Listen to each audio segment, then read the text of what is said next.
She said the moths they sang to her. At night she would walk in the woods, and the moths they would sing to her, so she said. Such beauty, she whispered, her face lit by the flickering candle. They hold a note really well. I doubted very much her story, and almost told her exactly this, but I could see that she took a great delight in seeing my reaction. She wanted me to be jealous of her for having heard the moths sing. Nobody else had ever been afforded this privilege, and I must admit, yes, I was a little bit jealous. That night she let me sleep on the sofa. It was cold once the fire had gone out, and the cold seemed to gnaw away at my shoulders through the blanket. I couldn't sleep, so I got out of the bed and looked out of the window of her shack.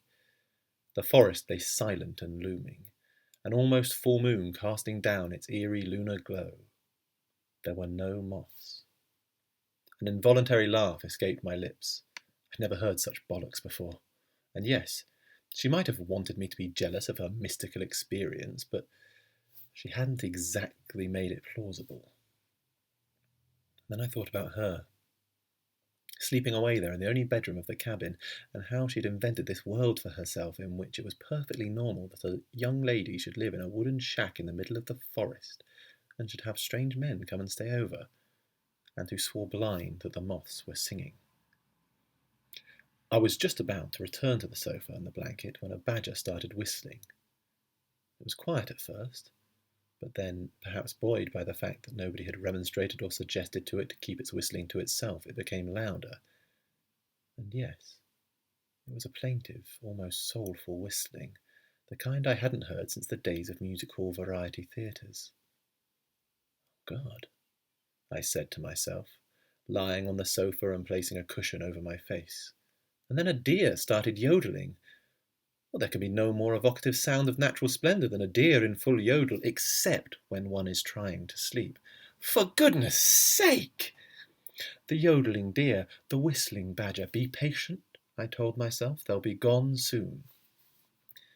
But then up started the throat-singing stoat, its guttural, gravelly voice adding a further sonic dimension to the noise that night. No, I whispered. It was at this moment that things started to get weird. She began snoring in the bedroom. She must have been in a very deep sleep indeed.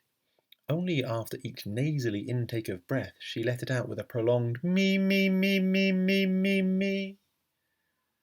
Typical, I thought. She's always so self-obsessed. I don't believe this, I whispered, to nobody in particular. Ho, me, me, me, me, me, ho, me, me, me, me, me, me.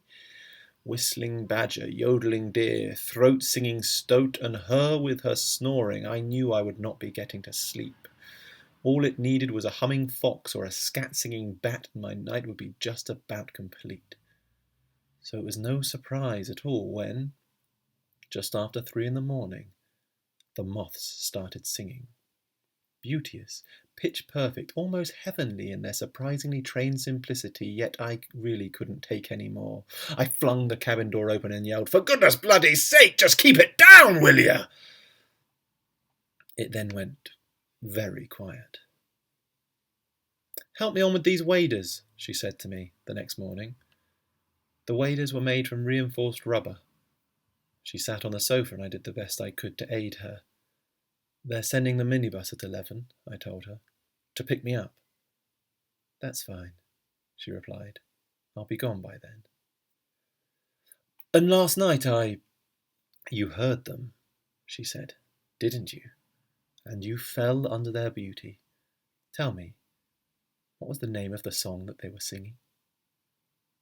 "Christopher Cross," I replied, "caught between the moon and New York City." She was quiet for a very long time. "When you leave, be sure to lock the door."